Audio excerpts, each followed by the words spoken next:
जय हिंद साथियों, मैं आकाश वर्मा आपका अपने YouTube channel study express with Aakash में स्वागत करता हूं, अभिनंदन करता हूं। जितने भी नए साथी हमारी इस वीडियो को देख रहे हैं वो चैनल को सब्सक्राइब करें, साथ ही साथ बेल आइकन प्रेस करना ना भूलें ताकि आपको हमारी आने वाली वीडियोस की नोटिफिकेशन इजीली प्रोवाइड हो सके। साथ ही साथ वीडियो को अधिक से अधिक शेयर करें, लाइक करें और जो हमारा इंस्टाग्राम पेज है करंट अफेयर्स एक्सप्रेस उसे फॉलो करना ना भूलें और जो हमारा फेसबुक पेज है स्टडी एक्सप्रेस विद आकाश उसे फॉलो करना ना भूलें ताकि आपको सारे नोट्स इजीली वहां पर प्रोवाइड करवाए जा सके।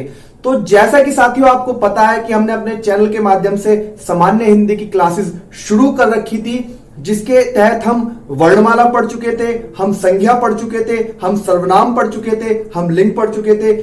जिसने भी वो वीडियो नहीं देखी है डिस्क्रिप्शन बॉक्स में जाइए, आपको लिंक मिल जाएगा, उन वीडियोस को देखिए और लाभ उठाइए। और आज की हम जो क्लास लेकर आए हैं वो वचन पर लेकर आए हैं। क्लियर बात नहीं? तो वचन बहुत छोटा टॉपिक है, बहुत इजी टॉपिक है, कोई इतना हार्ड नहीं है, लेकिन फिर भी अगर सिलेबस में है तो हमें उसे समझना चाहिए। तो चलिए साथियों आज की क्लास शुरू करते हैं। देखिए प्रैक्टिकली पहले मैं मोटी मोटी सी बात बता दूं कि वचन होता क्या है। वचन यानी कि जब हम संख्या का बोध करते हैं, नंबर है ना, कि आदमी 1 में है या 2 में है या उससे ज्यादा में है, यानी कि एक वचन या बहुवचन। दो ही शब्द हिंदी के अंदर चलते हैं, है ना। इंग्लिश में भी दो ही है, सिंगुलर और प्लूरल। हिंदी में एक वचन और बहुवचन चलते हैं। क्लियर बात नहीं? तो चलिए अब प्रैक्टिकली मतलब कि हिंदी भाषा क्या कहती है ना, हम उससे जानेंगे कि वचन है क्या। तो परिभाषा क्या है? परिभाषा देखिए एक बार वचन की, कि संज्ञा, सर्वनाम, विशेषण और क्रिया के जिस रूप से संख्या का बोध हो उसे वचन कहते हैं, है ना। दूसरे शब्दों में शब्दों के संख्या बोधक विकारी रूप का नाम वचन है ना। एक विकारी शब्द होता है, विकारी का मतलब जिसमें परिवर्तन हो सके वो विकारी और जिसमें परिवर्तन ना हो सके वो अविकारी। आगे मैं बताऊंगा डिटेल में कि विकारी क्या है और अविकारी क्या है ना। वचन का शाब्दिक अर्थ है संख्या वचन, है ना। संख्या वचन को ही संक्षेप में वचन कहते हैं। वचन का अर्थ है कहना भी, वचन का जो अर्थ कहना भी है ना। तो वचन के प्रकार कितने होते हैं? तो अंग्रेजी की तरह हिंदी में भी वचन के दो ही प्रकार होते हैं, एक वचन और बहुवचन। कितने? दो, एक वचन और बहुवचन। नंबर 1, विकारी शब्द से जिस रूप से एक पदार्थ या व्यक्ति का बोध होता है उसे एक वचन कहते हैं, है ना। जिस शब्द से एक व्यक्ति, एक वस्तु का बोध हो वो क्या कहलाएगा? हमारा एक वचन कहलाएगा। जैसे कि नदी, जैसे कि लड़का, जैसे कि घोड़ा, जैसे कि बच्चा, आदि आदि। क्लियर बात नहीं? और अगर मैं बात करूं किसकी, बहुवचन की, तो विकारी शब्द के जिस रूप से अधिक पदार्थों अथवा व्यक्तियों का बोध होता है उसे बहुवचन कहते हैं। जैसे नदियां हैं और जैसे कि लड़के, जैसे कि घोड़े, जैसे कि बच्चे इत्यादि। क्लियर हुई बात नहीं? तो आपको मैं समझता हूं, उम्मीद करता हूं कि वचन समझ में आ गया होगा और कोई ज्यादा हार्ड है भी नहीं वचन, है ना। वचन के रूपांतर अगर मैं देखूं तो वचन के कारण सभी शब्दों संज्ञा, सर्वनाम, विशेषण और क्रिया के रूप में विकृत होते हैं, है ना, यानी कि इनमें चेंजिंग आती है। किंतु यहां ध्यान देने की बात यह है कि सर्वनाम, विशेषण और क्रिया के रूप में मूलतः संज्ञाओं पर ही आश्रित है, इसलिए वचन में संज्ञा शब्दों का रूपांतर होता है। तो चलिए आगे जानते हैं कि वचन के अधीन संज्ञा के रूप दो तरह से परिवर्तित होते हैं। नंबर 1 विभक्ति और नंबर 6 विभक्ति सहित। क्लियर बात नहीं? जैसे कि सबसे पहले मैं विभक्ति रहित संज्ञाओं के बहुवचन बनाने के नियम की बात करूंगा तो पुल्लिंग संज्ञा के आक्रांत को इक्रांत कर देने से बहुवचन बन जाता है। जैसे कि एंडिंग आ पर और ये बच्चा है, ये एक वचन है बच्चा, तो इसे क्या कर देंगे? बच्चे कर देंगे, बहुवचन बन गया, है ना। तो आक्रांत को क्या कर देंगे? इक्रांत कर देंगे। गधा, गधे, है ना। घोड़ा, घोड़े, हैं। कपड़ा, कपड़े।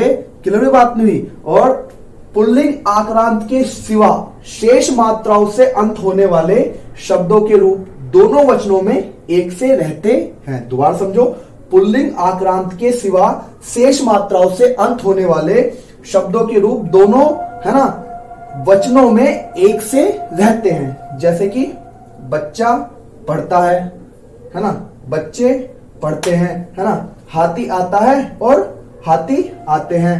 पति है पति है। अब ये जहां परिवर्तन ये हो रहा है, क्यों परिवर्तन, ये परिवर्तन होने का जो अगर मैं मोटा मोटा सा कारण बताऊं तो इसका बहुवचन इससे, ये बिंदु लग रही है ना, इससे हम बहुवचन इसका पता चलेगा, है ना।